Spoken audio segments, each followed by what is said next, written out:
Hello everyone, I am Raghu from MLR Learner. I would like to improve our speaking skills. మనం ఇప్పుడు passive voice of present continuous tense గురించి నేర్చుకోబోతున్నాం. All rules are same like simple tenses except be form. అంటే అన్ని పద్ధతులు కూడా ఇంతకుముందు మనం 3 సింపుల్ టెన్సెస్ గురించి నేర్చుకున్నటువంటివే దీంట్లో కూడా ఉంటాయి. Already we learned some rules about active voice changes passive voice in the simple present tense. అంటే మనం ఇంతకుముందే యాక్టివ్ వాయిస్ చేంజ్ చేయడం ప్యాసివ్ వాయిస్లోనికి కలిగేటువంటి మార్పులని మనం ప్రజెంట్ టెన్స్లో నేర్చుకున్నటువంటివి, సింపుల్ ప్రజెంట్ టెన్స్ నేర్చుకున్నటువంటివి subject changes object, object changes subject. అంటే సబ్జెక్ట్ స్థానంలో ఆబ్జెక్ట్ రాయడము, ఆబ్జెక్ట్ స్థానంలో సబ్జెక్ట్ రాయడం. తర్వాత main verb is used past participle and added suitable be form.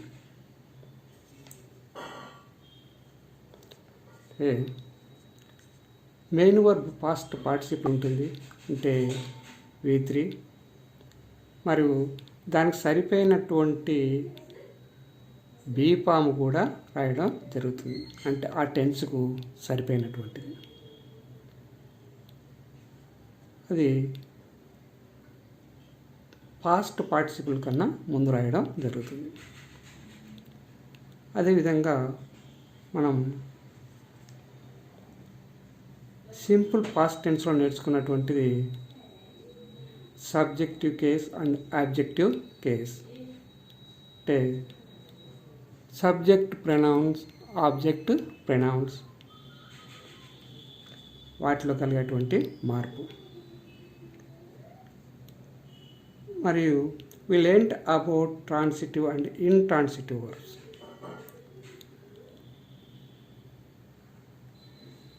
And need not write door in the simple future tense. Simple future టెన్స్లో మనము transitive verb మరియు intransitive verbs అని నేర్చుకున్నాం. ఇక్కడ ట్రాన్సిటివ్ వర్బ్స్కు మాత్రమే ప్యాసివ్ వాయిస్ ఉంటుంది, ఇంట్రాన్సిటివ్ వర్బ్స్కు ప్యాసివ్ వాయిస్ ఉండదు. మరియు నీడ్ నాట్ రైట్ డోర్. ఇక్కడ డోర్ అంటే ఆ పనిని చేస్తున్న వాళ్ళ గురించి రాయాల్సినటువంటి అవసరం లేదు. మనం ఇక్కడ ఫోకస్ అంతా మనం రిసీవర్ మీదనే పెడుతున్నాం. అంటే ఆ పనిని, ఫలితాన్ని ఎవరైతే అనుభవిస్తున్నారో వారి మీదనే మన దృష్టి ఉంటుంది, కానీ ఇక్కడ ఆ పని చేసినటువంటి వాళ్ళు ఇంపార్టెంట్ కాదు. ఇది మనం సింపుల్ ఫ్యూచర్ టెన్స్లో నేర్చుకున్నాం. In this tense suitable be form being. In this tense అంటే ఇక్కడ ప్రెజెంట్ కంటిన్యూస్ టెన్స్, దీనిలో వచ్చేటువంటి బీ ఫార్మ్ బీయింగ్. ఉదాహరణకు ప్రెజెంట్ కంటిన్యూస్ టెన్స్ అంటే ఇది యాక్టివ్ వాయిస్, దాన్ని మనం ప్యాసివ్ వాయిస్లోనికి మార్చాలి. Serial number 1, I am teaching English here. ఇక్కడ ఐ అనేది సబ్జెక్ట్, యామ్ అనేది హెల్పింగ్ వర్బు, టీచింగ్ అనేది మెయిన్ వర్బు, ఇంగ్లీష్ అనేది ఆబ్జెక్టు, హియర్ అనేది అడ్వర్బ్. ఈ అడ్వర్బ్నే అదర్స్, ఎక్స్ట్రా అని కూడా అంటారు. అంటే మనకు సెంటెన్స్ కావాల్సినటువంటిది కాకుండా ఇది ఎక్స్ట్రా అన్నట్టు, అంటే అవసరం రాయాలనుకుంటే రాయొచ్చు, లేకపోతే లేదు. I am teaching English here అంటే నేను ఇక్కడ ఆంగ్లాన్ని బోధిస్తున్నాను ఎట్ ప్రెజెంట్. దాన్ని మన ప్యాసివ్ వాయిస్లోకి మార్చినప్పుడు English is being taught here. ఇక్కడ టీచ్ అనేది V1, టాట్ అనేది V2, V3 కూడా, టీచింగ్ అనేది V4. అంటే ప్రెజెంట్ పార్టిసిపుల్. ఇక్కడ ప్యాసివ్ వాయిస్లో టాట్ అనేది past participle V3. English is being taught here. అంటే ఇక్కడ ఇంగ్లీష్ బోధించబడుతుంది అని.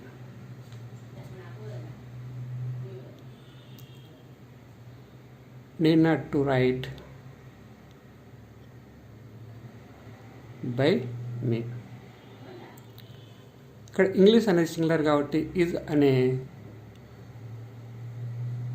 సింగులర్ హెల్పింగ్ వర్బ్ రాయడం జరిగింది.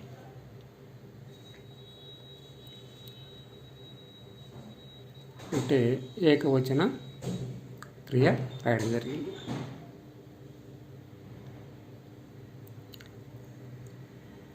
రెండో వాక్యంలో they are selling milk here. అంటే వారు ఇక్కడ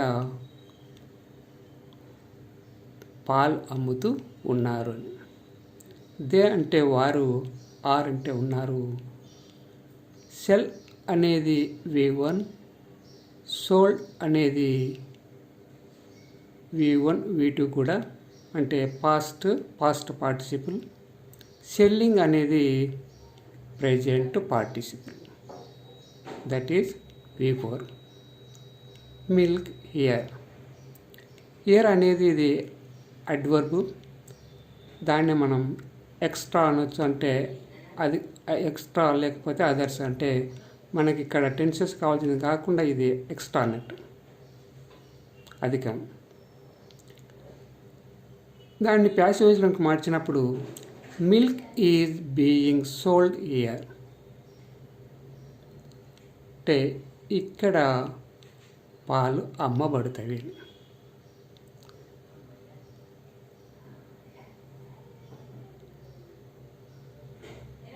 ఇక్కడ మిల్క్ అనేది సింగులర్ కాబట్టి ఈజ్ అనే హెల్పింగ్ వర్బ్ రాయడం జరిగింది. యాక్టివ్ వాయిస్లోనేమో దే అనేది ప్లూరల్ కాబట్టి ఆర్ అనే సహాయక క్రియ బహువచనంలో రాయబడినది. మూడో వాక్యం she is preparing lunch there. ఇక్కడ షీ అంటే ఆమె, ఈజ్ అంటే ఉన్నది, ప్రిపేర్ అనేది V1 అంటే ప్రజెంట్ వర్బ్, ప్రిపేర్డ్ అనేది V1, V2 అంటే పాస్ట్ మరియు పాస్ట్ పార్టిసిపుల్, ప్రిపేరింగ్ అనేది ప్రెజెంట్ పార్టిసిపుల్ లేదా V4. లంచ్ అంటే మధ్యాహ్నం చేసేటువంటి భోజనం. దే అంటే అక్కడ, అంటే ఆమె అక్కడ మధ్యాహ్నానికి భోజనము తయారు చేస్తుంది అని. In the passive voice lunch is being prepared there. అంటే అక్కడ మధ్యాహ్నానికి భోజనం చేయబడుతుంది అని. By her is not need write. By her అనేది బై దెమ్ అనేది బై మీ అనేది రాయాల్సినటువంటి అవసరం లేదు. ఆ విషయం మనం ఇంతకుముందే నేర్చుకున్నాం. Negative. If we want to change negative sentence, we will write not after helping verb in the active voice and passive voice. For example, ఒకటో వాక్యం I am not teaching English.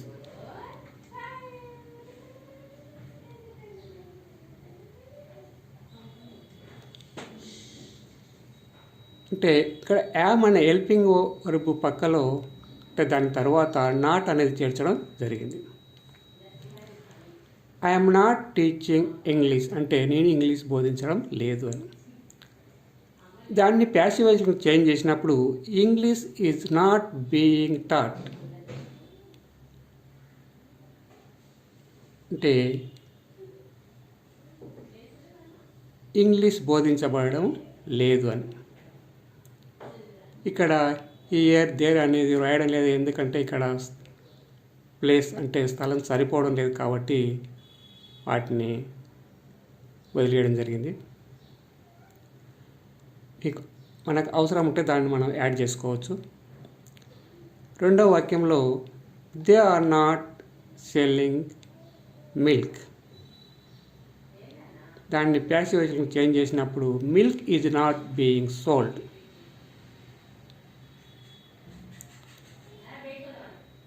It teach అనేది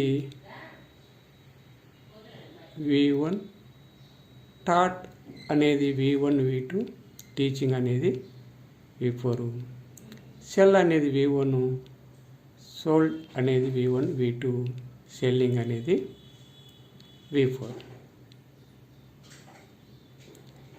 మూడవ వాక్యంలో she is not preparing lunch,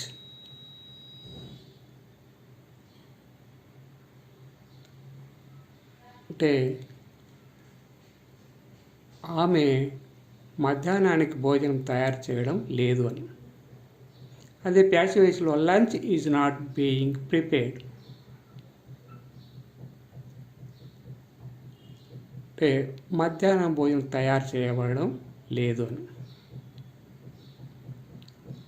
రెండవ వాక్యంలో they are not selling milk అంటే వాళ్ళు పాలు అమ్మబడడం లేదని. Milk is not being sold అంటే పాలు అమ్మబడటం లేదని. ఒకటో యాక్టివ్ వాయిస్లోను they are not selling milk అంటే వాళ్ళు పాలు అమ్మడం లేదని. Is milk not being sold అంటే పాలు అమ్మబడడం లేదు అని.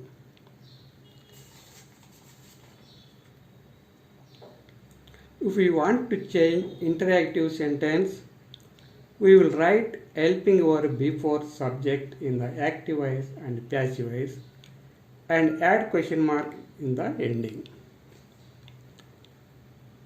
For example, ఉదాహరణకు ఒకటవ వాక్యం am I teaching English and add question mark అంటే నేను ఇంగ్లీష్ని బోధిస్తున్నానని. అదే ప్యాసివ్ వాయిస్లో is English being taught and add question mark అంటే ఇంగ్లీష్ బోధించబడుతుందని.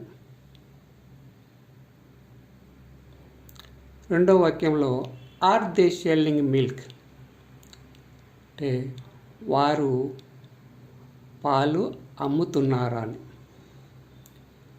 ప్యాసివ్ వాయిస్లో ఈజ్ మిల్క్ బీయింగ్ సోల్డ్ పాలు అమ్మబడుతున్నాయని. మూడో వాక్యంలో ఈజ్ షీ ప్రిపేరింగ్ లంచ్ ఆమె మధ్యాహ్న భోజనం తయారు చేస్తుందా అని. ప్యాసివ్ వాయిస్లో ఈజ్ లంచ్ బీయింగ్ ప్రిపేర్డ్ అంటే మధ్యాహ్న భోజనం తయారు చేయబడుతుందని.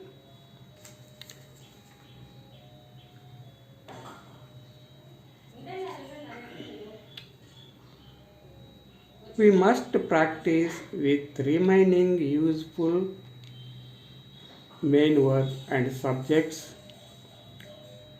to get more knowledge about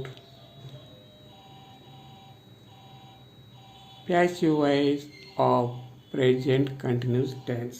అంటే మన దీనిలో ఇంకా మనం సంపూర్ణమైనటువంటి అవగాహన కలగాలంటే మిగతా మనకు అవసరం ఉన్నటువంటి హెల్పింగ్ వర్బుని తర్వాత సబ్జెక్ట్ అంటే కడతలను కూడా తీసుకొని ప్రాక్టీస్ చేస్తే మనకు ఈ ప్యాసివ్ వాయిస్ని అంటే ప్రజెంట్ కంటిన్యూస్ టెన్స్ నుంచి ప్యాసివ్ వాయిస్లకు చేంజ్ చేయడము బాగా ప్రాక్టీస్ అంటే మనకు అవగాహనకు వస్తుంది. Thank you.